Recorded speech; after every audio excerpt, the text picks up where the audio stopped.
मिले वैसा कातल जैसा कोई होता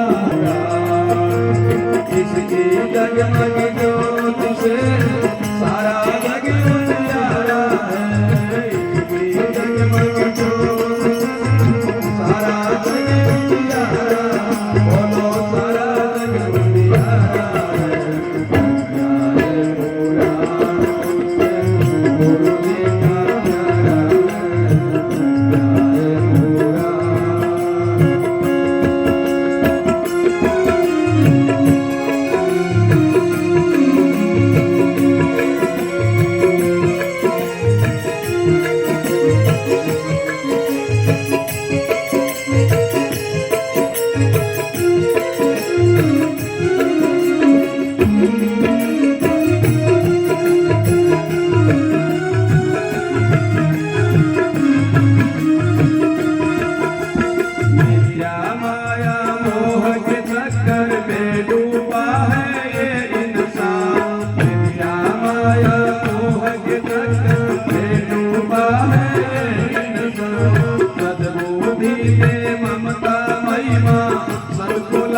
कमल भगवान सदबुद्धि दे ममता महिमा, सबको लाल कमल भगवान।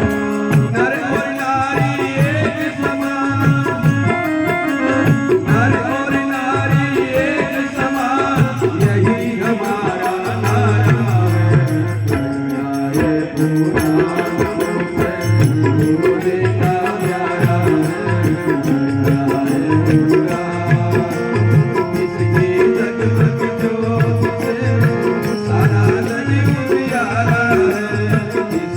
जगमग ज्योत से सारा जग उजियारा, भाई सारा जग उजियारा है।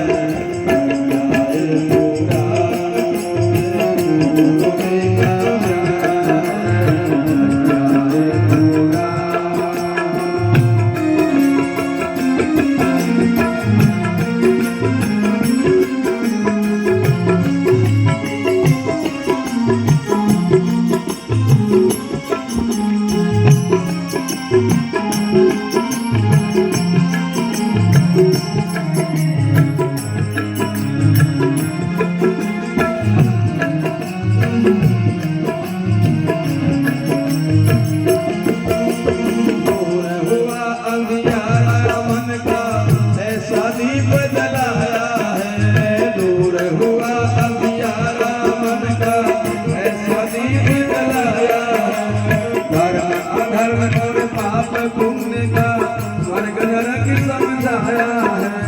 कोई नहीं है गैर यहाँ,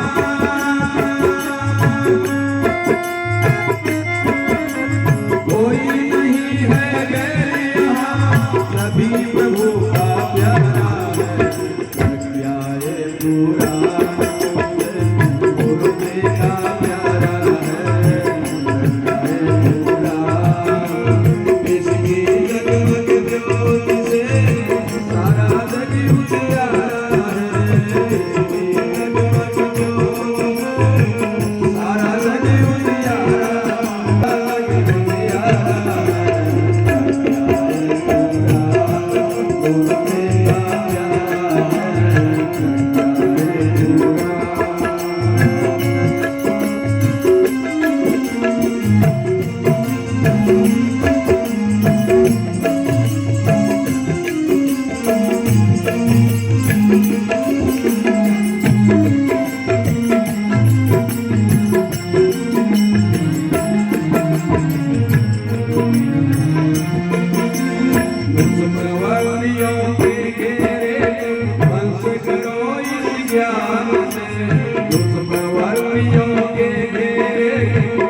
प्रज्ञावतार की, पावन प्रज्ञा पुराण की, सद्गुरुदेव की।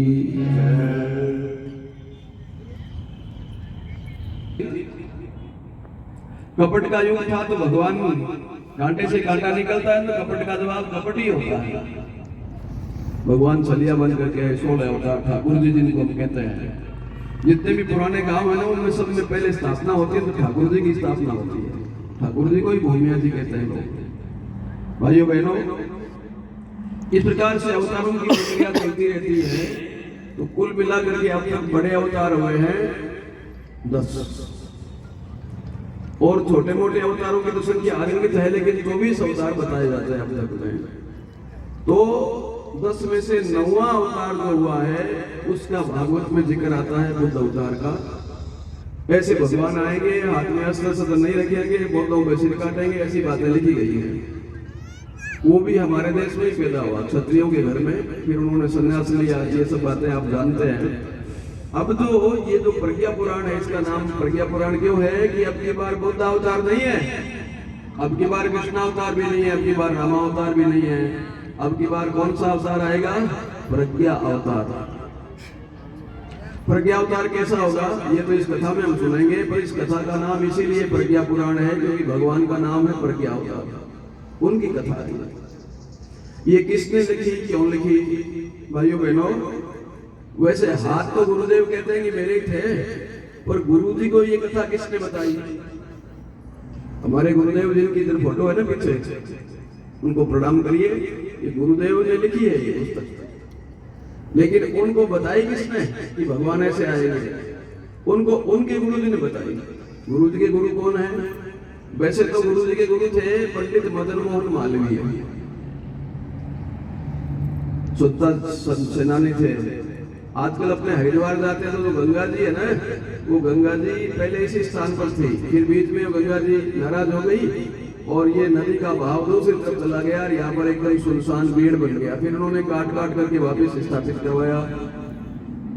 मदन मोहन मालवीय भारत के बहुत बड़े पंडित थे और गुरुजी ने इन्हीं से गायत्री मंत्र सीखा था, मदन मोहन मालवीय से।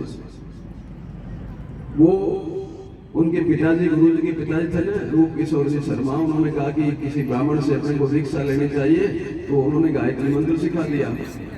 पर गुरु जी जितना जल्दी उठ के करते हैं उसका फल ज्यादा मिलता है। फल तो मिलता है दिन में कभी भी करो, लेकिन सुबह का फल बहुत ज्यादा है। तो गुरुदेव जल्दी उठते थे। जब वो 10 साल की उम्र में वो अपने कमरे में बैठे थे, अभी मैं देख के आया हूँ, उधर आगरा के पास में उनका गाँव है, बार गाँव आवल खेड़ा, छोटा सा ही गाँव था, अब तो वो शहर जैसा हो गया। बहनों भाइयों, उस कमरे में, गुरुजी के कमरे में केवल दीपक जल रहा था, अंधेरा था। वो दीपक में लो जो थी वो जप कर रहे थे। उस जप के बीच में, वो लो के बीच में एक बिल्कुल नंग धड़ंग, कोई कपड़ा नहीं, एक काली दाढ़ी वाले बाबा जी प्रकट हो गए। और वो गुरुजी, दादा गुरुदेव जिनको हम कहते हैं, उन्होंने उस लोग के में जब दिखाई पड़े तो उन्होंने कहा कि मैं तो आपसे डर रहा हूँ, आप कौन है, कहां से आ गए? तो उन्होंने कहा डरो मत, मैं तुम्हारा 3 जन्मों से तुम्हारा गुरु हूँ। फिर उन्होंने परिचय बताया, उनको बताया, काम बताया कि आपको ये करना है, अनुष्ठान करना है, वो सब बातें हैं। तो वो दादा गुरुदेव कितने साल के हैं? वो जो दीपक की लौ में प्रकट हुए थे ना, वो अभी आपकी हमारी इस कथा में भी आए हुए हैं, क्योंकि उनके पास शरीर नहीं है। भूत के पास शरीर होता है क्या? भूत तो अपनी इच्छा से चाहे जा चला जाता है। वो दादा गुरुदेव 700 से भी ज्यादा पुरानी उम्र के हैं। आप कहते हैं कि साहब ये तो बहुत बड़ी गप मारी, 700 साल का कोई होता है क्या? हाँ होता है। आपके घर में फ्रीज है कि नहीं है? फ्रीज है ना आपके घर में? फ्रीज किस काम आता है? अरे फ्रीज में सुबह ला के दूध रखो, शाम तक फटेगा नहीं, कल भी नहीं फटेगा। सब्जी ला के रखते हैं तो खराब नहीं होती। फ्रिज में वस्तुएं बेकार नहीं होती। तो ये हमारा जो शरीर है, ये एडवांस का चोला ही तो है। वो तो हिमालय में रहते हैं। हिमालय बहुत बड़ा दुर्गम क्षेत्र है, उसमें नंदनवन नाम का स्थान है। बहुत लंबा चौड़ा हिमालय है, चाइना में नेपाल तक पूरा फैला हुआ है, पाकिस्तान से लेकर के आसाम तक। उस एरिया में हिमालय बहुत लंबा चौड़ा है, उसमें एक नंदनवन नाम का स्थान है जहां पर साधारण आदमी नहीं जा सकता। उस नंदनवन नाम के स्थान में वो दादा गुरुदेव रहते हैं, 700 वर्ष पुराने उम्र के। और भी लोग हैं, कोई 1000 वर्ष पुराने हैं, कोई 500 वर्ष पुराने हैं। वशिष्ठ ऋषि, विश्वामित्र जी और महर्षि दुर्वासा और अगस्त्य ऋषि और बहुत सारे ऐसे हजारों ऋषि वहां तप करते रहते हैं। उनकी इच्छा होती है ना, तब वो शरीर धारण कर लेते हैं। आपकी इच्छा हुई, आपने धोती कुर्ता पहन लिया है, इच्छा नहीं हुई तो घर में जाते ही कोट उतार दिया कि बनियान ठीक है, अब तो घर में है, कोई दिक्कत भी नहीं है। तो उनकी इच्छा होती है तो शरीर धारण कर लेते हैं, इच्छा होती है तो वो शरीर से बाहर निकल के वही शरीर को छोड़ देते हैं और हमारे सबके बीच में आ जाते हैं। क्योंकि उनको स्थूल, सूक्ष्म और कारण तीनों शरीरों का अभ्यास है। हमारे 3 शरीर होते हैं। स्थूल शरीर से हम यहाँ बैठे हुए हैं। वो दादा गुरुदेव स्वामी सर्वेश्वरानंद जी महाराज, उन्होंने गुरुजी को ये बताई और गुरुजी ने किताबों में इसको लिख दिया। उनको किसने बताया? अरे उनको नारद जी महाराज ने बताया था। नारद जी कौन होते हैं? नारद जी 24 अवतारों में एक बार भगवान विष्णु ने नारद के रूप में भी अवतार लिया है। आपने टीवी देखा है, टीवी में कई बार जो कथाएं आती है तो देखो, चाहे कृष्ण भगवान की कथा हो, चाहे भगवान राम की हो, चाहे शिव जी की हो, नारद जी महाराज तो सब कथाओं में आता है। नारद जी कौन है? कई लोग सोचते हैं कि जो चुगली करता है, इधर उधर की टेढ़ी मेरी करता है, उसको नारद जी कहते हैं ना। ये गलत बात है। नारद जी टेढ़ी मेरी नहीं करते। हाँ, नारद जी को ये तो है कि नारद जी विष्णु भगवान की बात जनता तक और जनता की बात भगवान तक पहुंचाते हैं। शिव जी की बात भगवान की जनता तक और जनता की बात भगवान तक पहुंचाते हैं। इसलिए नारद जी हमारी बात को पहुंचाते थे, वो चुगलखोर नहीं है। नारद जी कौन है? नारद, जिसकी बात को रद्द नहीं कर सकते भगवान भी जिसकी बात को मानते हो नारद, अर्थात वो भगवान का मन है नारद जी महाराज। नारद जी महाराज को किसने बताया? नारद जी महाराज को ये कथा स्वयं विष्णु भगवान ने बताई थी। और कब बताई? यही तो प्रज्ञा पुराण कथा है।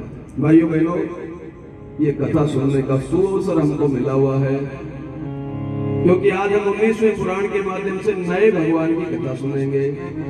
वो भगवान कौशल्या के पेट से आएंगे नहीं, कौशल्या के पेट से नहीं आएंगे, तो देवकी के पेट से भी नहीं आएंगे, क्योंकि अभी बड़ा अवतार जो है वो इतना बड़ा शक्तिशाली है कि किसी साधारण स्त्री के पेट से नहीं आएंगे। तो उस अवतार की कथा सुनने का हम सबको सौभाग्य मिला है। सौभाग्य क्यों मिला है? दुनिया में सबसे बड़ा भाग्यशाली कौन है? जिनको सत्संग मिल जाती है। कौन सी सत्संग? वो गांजा फूंकने वाली चिलम चट्टों की सत्संग नहीं, गुटखा खाने वालों की सत्संग नहीं। ऐसी सत्संग बिनु सत्संग विवेक न होई, सत सुधरई सत्संग दिपाई। बिगड़ेल से बिगड़ेल, दुष्ट से दुष्ट आदमी भी सत्संग में जाने से सुधर। विष्णु भगवान की साधन भरे पड़े हैं पर साधना नहीं है। भगवान तो वही है, कौन सा? जो एक बार पुकारने मात्र से ही द्रौपदी की साड़ी को बढ़ाने के लिए आ जाया करता था।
नारद जी महाराज के मन में विचार पैदा हुआ कि लोग गलत रास्ते चल रहे हैं तो नरक में जा रहे हैं।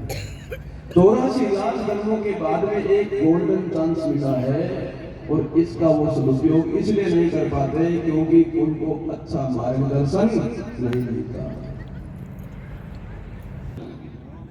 क्या है, मकड़ी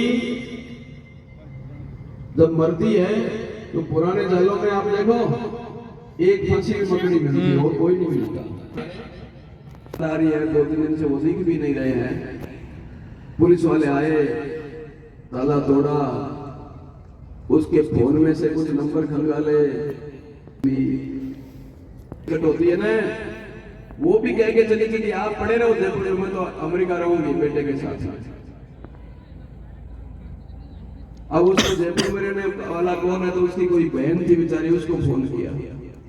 बहन भी कई दिनों से आजा नहीं रही थी, उसको फोन किया पुलिस वालों ने, कहा भाई ये मर गया है, कोई तो संभालो। तो बहन और बहनों ही दोनों आए। वो बोले हमारे को भाई साहब से कई दिन से बोलचाल भी नहीं थी, पर चलो संभाल तो लेते हैं। मैंने इसके कभी इसकी पत्नी या बेटा नाराज हो गया, बहू नाराज हो गई, तो वीडियो कॉल कराई फिर अमेरिका से कि तुम्हारा बाप मर गया है, तुम्हारा पति मर गया है, क्या करना है। तो पत्नी बोली ठीक है बढ़िया सा चलावा कर दो, कोई रुपया लगेगा तो हम दे देंगे लाख $2। आई नहीं, देखने के लिए नहीं आई।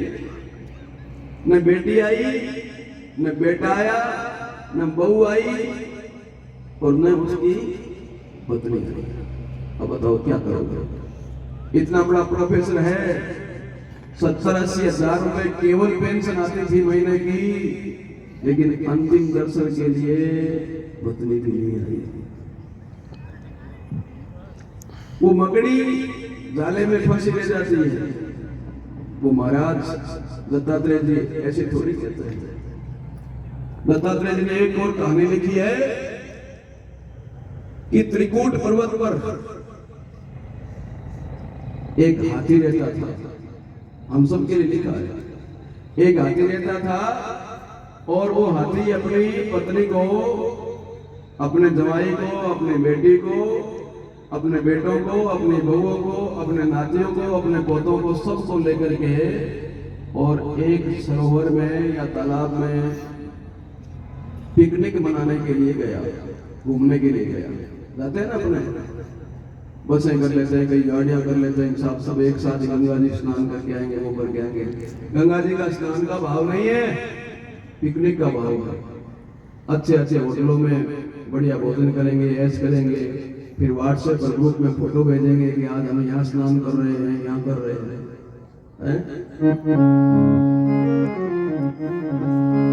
मन का महल अगर त्यों का त्यों लाज संवारो तन क्या होगा। मन का महल अगर त्यों का त्यों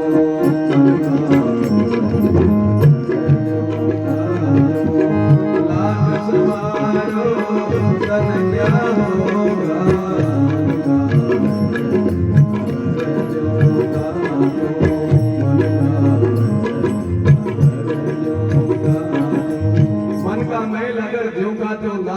तन क्या होगा।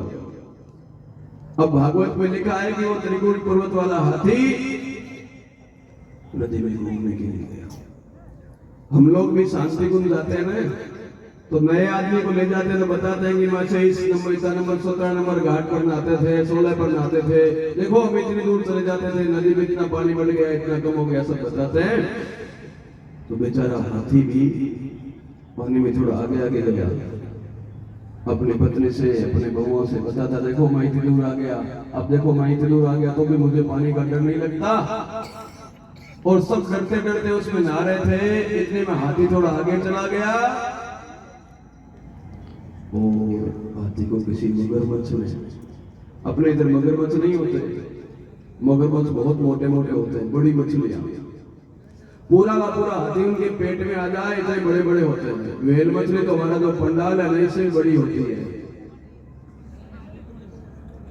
भाइयों बहनों, उसने हाथी का पांव पकड़ लिया, पिछला पैर।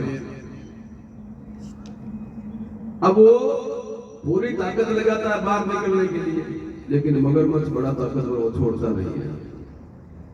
पत्नी बोली आ जाओ डूब जाओगे, डूब तो जाऊंगा पर मैं करूं क्या, ये छोड़ता ही नहीं है, मुझे कोई छुड़ाओ। सबको डर लग रहा है कि पापा जी का पैर छोड़ के हमारा पैर नहीं पकड़ ले। पत्नी बोली आ जाओ कोशिश करो, तो कोशिश क्या करे बताओ, छोड़ता ही नहीं है। भाइयों बहनों, दोपहर के 2 बज गए, 3 बज गए, मगरमच्छ को उसने छोड़ा नहीं, मगरमच्छ ने छोड़ा नहीं हाथी को, तो हाथी रोने लगा, गिड़गिड़ाने लगा, रे कोई छुड़ाओ। 4 बजने लगे तो बेटियां बोली पापा जी कोशिश करो, छोड़ देगा, हम तो जा रहे हैं, तुम्हारे दवाई का टाइम हो गया ना, चाय नाश्ते का, हम तो घर जाएंगे, नहीं तो दवाई जाते ही कह देगा तेरे तीर में गए थे तो चाय पानी की व्यवस्था ही नहीं। हाथी बोला अच्छा बेटे तुम चलो। बेटियां चली गई, दवाई भी चले गए, वो तो घर आ गए। थोड़ी देर बाद में वो भौजाई बोली बहुएं, वो देखो पापा जी अब कोई भरोसा नहीं है, कब छोड़े। अब बहन जो कल ही आई, उनको क्या मालूम चाय किस डिब्बे में, चीनी किस डिब्बे में, इसलिए हम जा रहे हैं घर पर, हम बता देंगे। कल की आई बेचारी श्वास नहीं है, वो चाय थोड़ी बनाएगी, हमको जाने दीजिए। तो बहुएं भी चली गई, तो बहुएं चली गई तो बेटे बोले घर में कोई चाय नाश्ते की पूरी व्यवस्था नहीं होगी तो कौन लाएगा, पिताजी हम भी चले जाएं क्या। पिताजी बोले बेटा चले जाओ, तो सब चले गए। अब पति पत्नी 2 ही थे। दिन एकदम छिपने को आया, अंधेरा होने लगा, तो पत्नी बोली देखो जी अब मैं तो अकेली क्या कर सकती हूँ, सब चले गए, सब बच्चे ही बच्चे हैं घर में, कोई दिक्कत नहीं हो जाए, आप मान लो नहीं भी रहे और ये आपको मगरमच्छ खा भी जाता है तो कम से कम माँ तो रहनी चाहिए ना, माँ भी नहीं रहेगी, पिताजी नहीं रहेंगे, दोनों के लिए बहुत नुकसान हो जाएगा, इसलिए मैं चली जाऊं क्या। तो हाथी बोला ठीक है भाई तो ही चले जाएंगे। सब चले गए, जिनको स्नान कराने के लिए बुला के लाया था ना मौज मस्ती के लिए, वो सब छोड़ के चले गए। अंत में अकेला रह गया वो, और अकेला रह गया तो कौन है फिर उसके पास। सुना है मैंने निर्बल के बलराम, सुना है मैंने निर्बल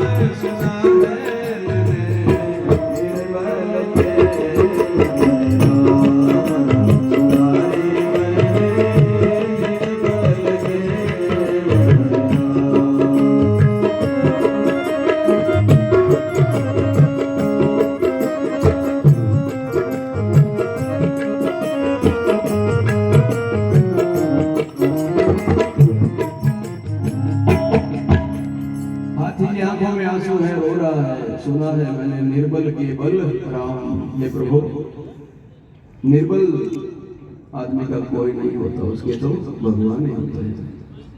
और ऐसा कहकर की भावना से जब भगवान को पुकारने के लिए मुंह खोला, कहते हैं कि हाँ मैं तो आया ही नहीं था, इतने वो तुरंत आ गए और सुदर्शन चक्र से उसका गला काट दिया मगरमच्छ का, और हाथी का पैर छूट गया, हाथी बाहर आ गया। अब हाथी घर पर आया तो पत्नी कह रही बैंड बाजे वालों को बुलाओ, देखो तुम्हारे पापा जी जिंदा आ गए, सब उत्सव करो, गोट करो, मीटिंग करो। हाथी बोला आपका हमारा कोई लेना देना नहीं है। हाथी को दुनियादारी समझ में आ गई भाइयों बहनों। हमें संसार में रहते हैं, 2-5 लोगों को खुश करने के लिए अपनी पूरी जिंदगी बर्बाद कर देते हैं। गुरुदेव ने कहा है कि बेटा 2 प्रकार की मधुमक्खी होती है। मधुमक्खी जानते हो कि आप शहद वाली मक्खी 2 बात की होती है। एक वो होती है जो 15 दिन बैठ के आराम से शहद इकट्ठा करती है, गुड़ पर बैठती है, फूलों का रस चूसती है, सासन का रस चूस लेती है और शहद बनाती है, फिर 15 दिन तक आराम से खाती है, आराम से किनारे बैठ के खा लेती है, चाट लेती है उसको। एक मूर्ख वो भी है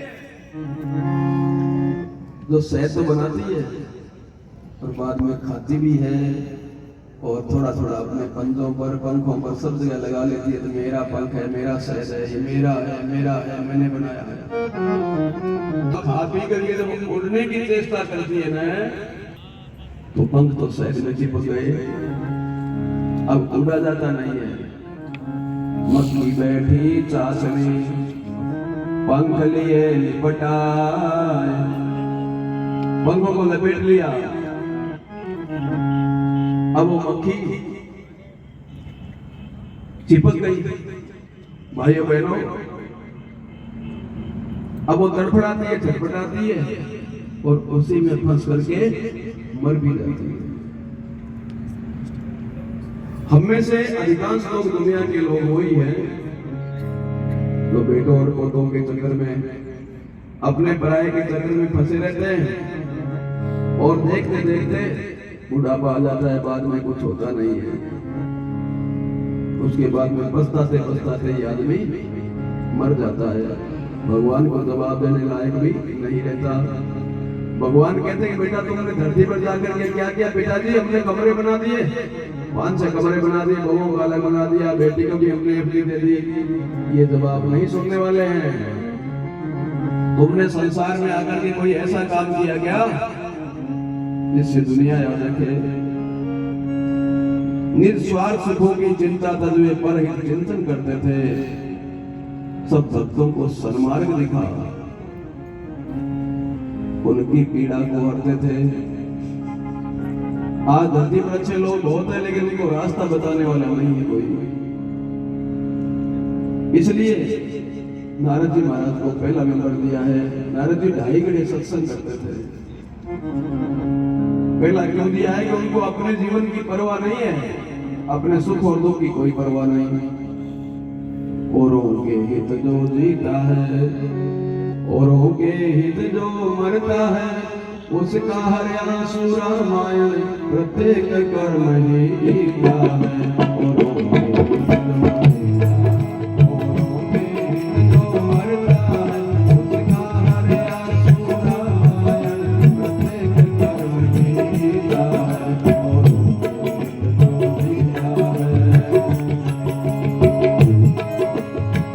पर ही सरीस धर्म नहीं भाई, पर पीड़ा नहीं अजमाई, मंगल भवन अमंगल हारी, नवो सो दशरथ अजय। औरों के हित जो जीता है, औरों के हित जो मरता है, उसका हर आंसू रामायण प्रत्येक कर्म ही गीता है। परमार्थ के लिए जीना सीखो बहनों भाइयों। अभी पिछले दिनों हम उधर गए थे, हनुमानगढ़ जिले में एक टिप्पी नाम का कस्बा है। हमने पूछा भाई साहब गायत्री शक्तिपीठ कहाँ है? बोले भगत सिंह चौराहे के पास है। भगत सिंह चौराहे? कौन भगत सिंह? पाकिस्तान के सिंध प्रांत में जन्मा हुआ लड़का 22 साल में तो फांसी पर चढ़ गया। उसके पिताजी के, उसका भगत सिंह के नाम से चौराहा बना हुआ है। मैंने देखा पास में भगत सिंह की मूर्ति लगी हुई है, उसके चारों ओर से 4 रास्ते निकल के चौराहा है। मैं सोच रहा हूँ मेरे दादाजी के, मेरे परदादा जी के नाम का कोई चौराहा नहीं है। क्यों? क्योंकि केवल पेट के लिए जिए, अपने लिए जीते रहे, परमार्थ के लिए हाथ नहीं लाया। भाइयों बहनों, इस संसार में हम आए हैं तो दूसरों को सुख देने के लिए आए हैं। नारद जी के मन में ये विचार पैदा हुआ कि भगवान ने मनुष्य जीवन से बढ़कर के कोई वरदान नहीं हो सकता, वो हमको दे दिया। फिर भी ये रोता हुआ क्या होता है? गुरुदेव ने लिखा भी है, शिकायत करता हुआ जीता है और पछताता हुआ मर जाता है। पैदा होता है ना तो रोते हुए पैदा होता है। कोई नहीं रोए तो लोग भी कहते देखो बच्चा रोया नहीं, गूंगा तो नहीं है, रोया ही नहीं। और जिंदगी भर शिकायत करता है, भगवान ने ये नहीं दिया, भगवान ने वो नहीं दिया। आप लोग जो माला जप करते हैं, आरती पूजा करते हैं, तो भी भगवान से शिकायत ही करते होंगे, हे गायत्री माता मेरे को ये दे दीजिए, हनुमान जी को ये दे दीजिए। भिखारी किसी के तरह से सारे दिन गिड़गिड़ाते रहते हैं और मरता है तो उसकी सारी कामनाएं पूरी होती नहीं तो पछताता हुआ मर भी जाता है। इस आदमी को ठीक कैसे किया जाए, यह विचार कर देवर्षि पहुंचे वैकुंठ धाम। श्री नारायण को किया श्रद्धा सहित प्रणाम। विष्णु भगवान की। नारद जी महाराज ने ये विचार किया कि मैं विष्णु भगवान को जाके ये बात बताऊंगा। ये विचार करके कहां गए, वैकुंठ धाम जा रहे हैं। वैकुंठ गए और भगवान को प्रणाम किया। विष्णु भगवान बोले आओ नारद। हंस कर पूछा तब श्री हरि ने, कहिए ऋषि कैसे आए हैं, कहिए ऋषि कैसे आए हैं, कहिए ऋषि कैसे, कहां कहां पर भ्रमण किया और क्या संदेश लाए, कहां कहां पर भ्रमण किया और क्या संदेश लाए। कारण को भी हो प्रकट करे, कारण को भी हो प्रकट करे, या सारे कष्ट उठाने का, या सारे कष्ट उठाने का, कहिए अब क्या कुछ काम पड़ा, वैकुंठ लोक में आने का, क्या कुछ काम पड़ा वैकुंठ लोक में। नारद जी कहने लगे, हे हरि दया निधान, रामा हे हरि दया निधान, अंतर्यामी आप में क्यों बनते अनजान, अंतर्यामी आप में क्यों बनते अनजान। विष्णु भगवान की जय।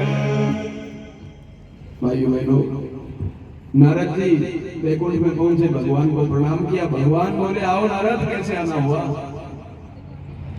हंसकर क्यों पूछा, क्योंकि भगवान को उसकी पिछली कथा याद थी। नारद जी गए थे ना एक बार भगवान से मिलने के लिए। क्या हुआ, नारद जी को थोड़ा सा घमंड हो गया था। पैसे वालों को घमंड होता है ना ज्यादा, बड़े पद वालों को घमंड होता है, वैसे नारद जी को भी घमंड हो गया। नारद जी को अपनी भक्ति पर घमंड हो गया कि मैं माला बहुत फेंकता हूँ।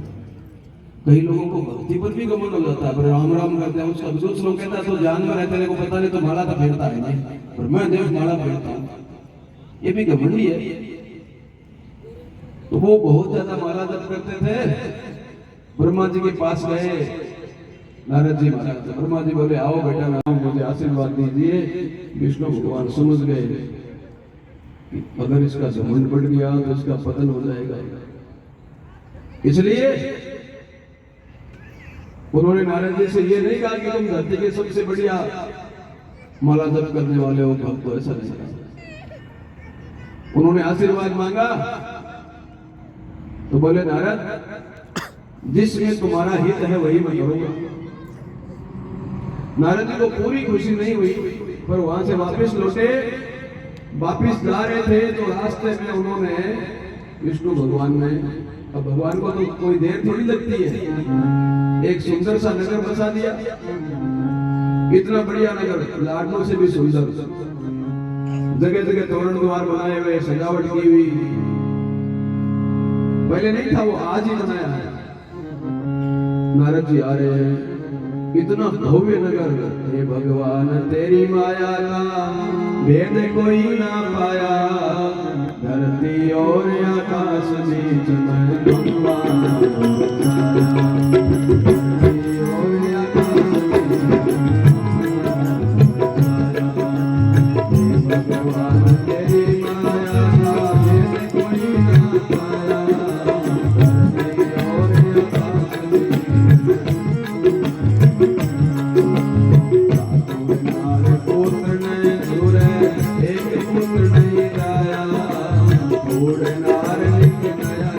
धरती और आकाश बीच में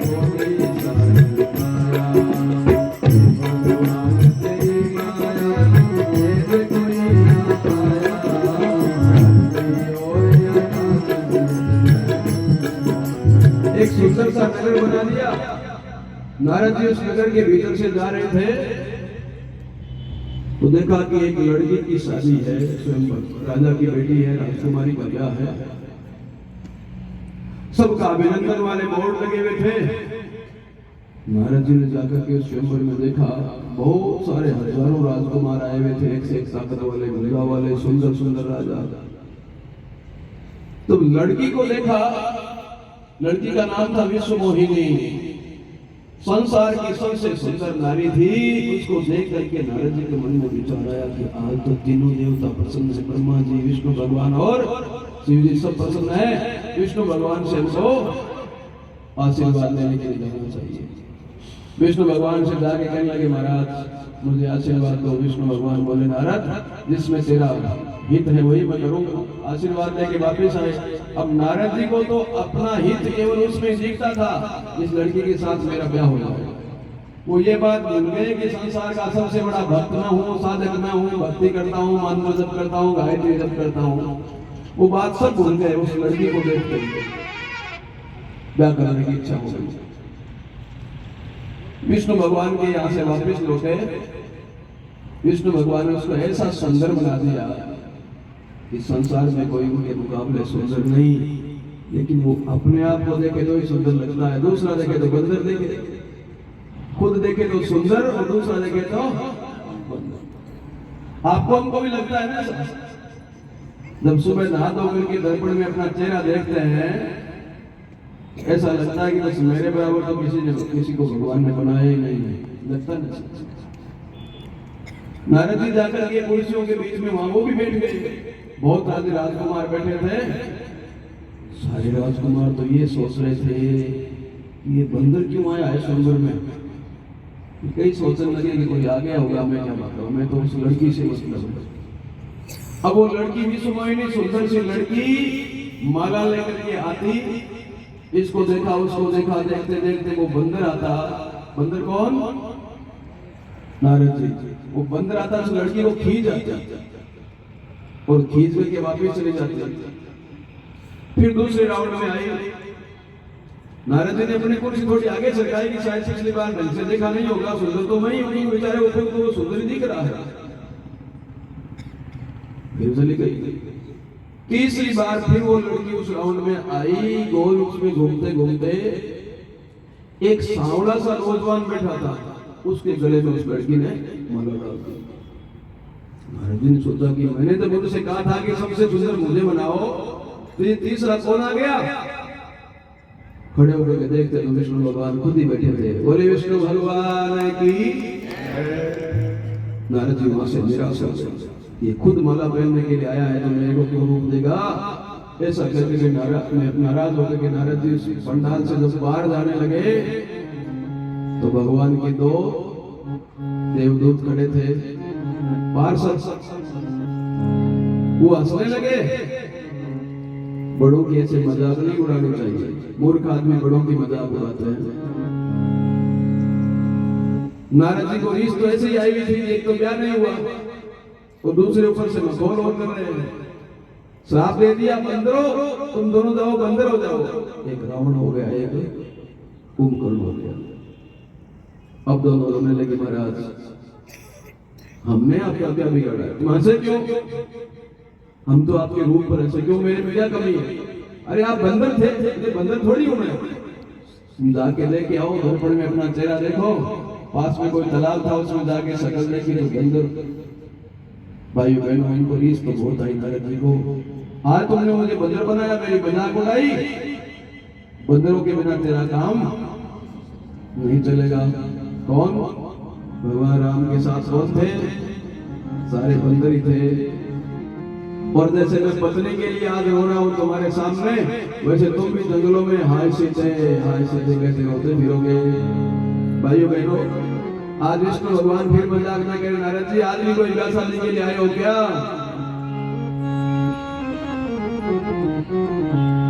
नारद जी कहने लगे, हे हरि दया निधान, अंतर्यामी आप हैं, क्यों बनते अनजान।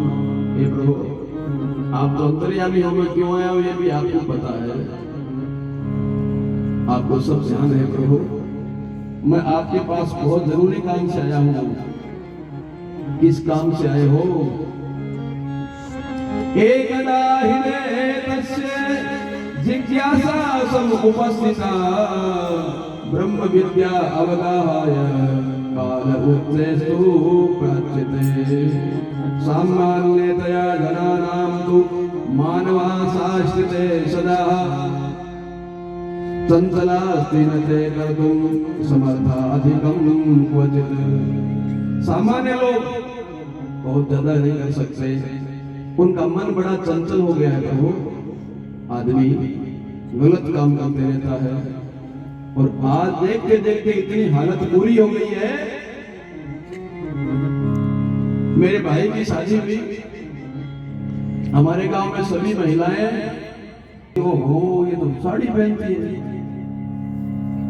और उसके बाद में अगली पीढ़ी मेरी भौजाई आई तो उल्टे पल्लू की साड़ी पहन ली, तो गांव में चर्चा हो गई कि देखो बेनी तो बहुत बिगड़े है, उल्टा पल्लू लगाती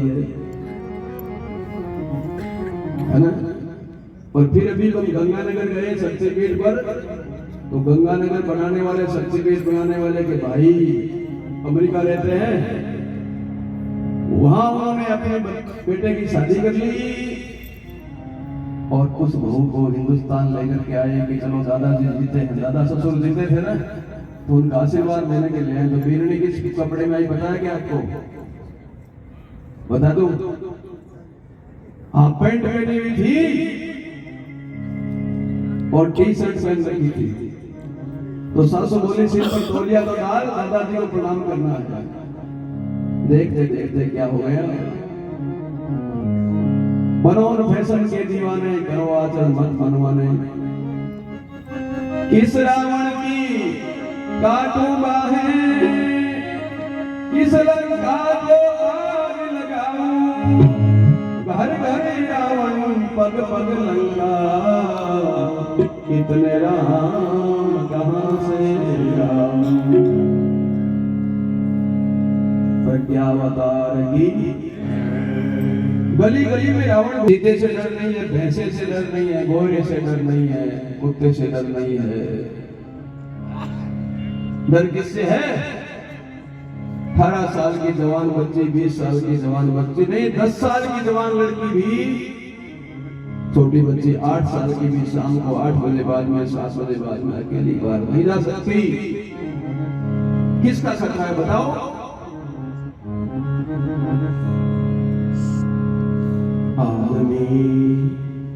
आदमी कहते शर्म आती है।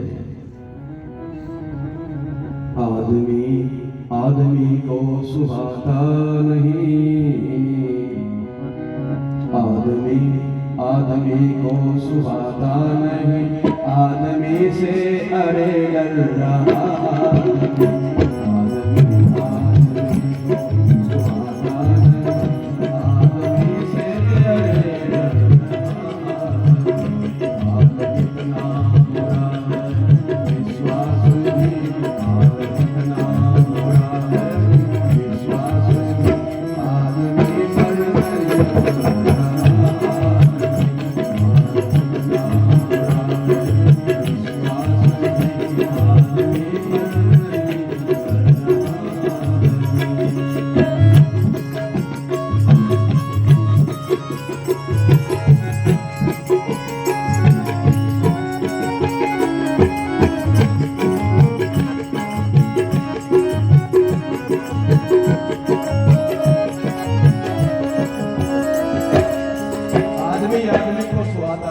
आदमी से अरे डर रहा।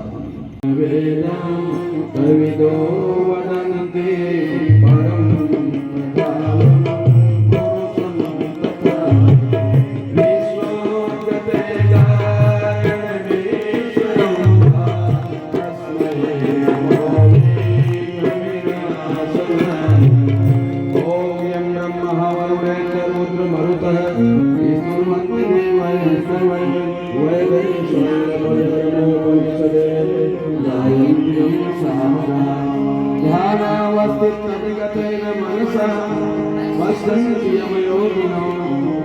यस्या युग निष्ठा के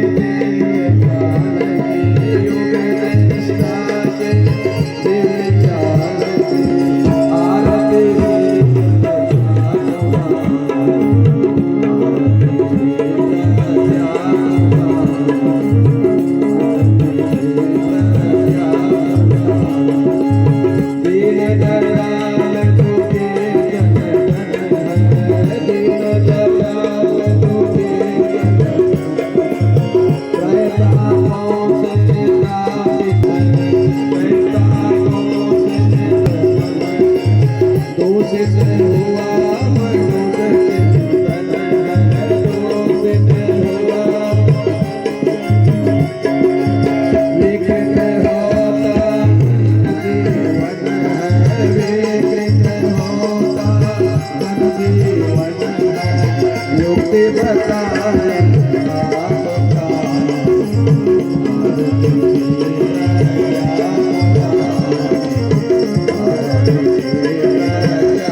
आज्ञा पुराण की युगावतार की।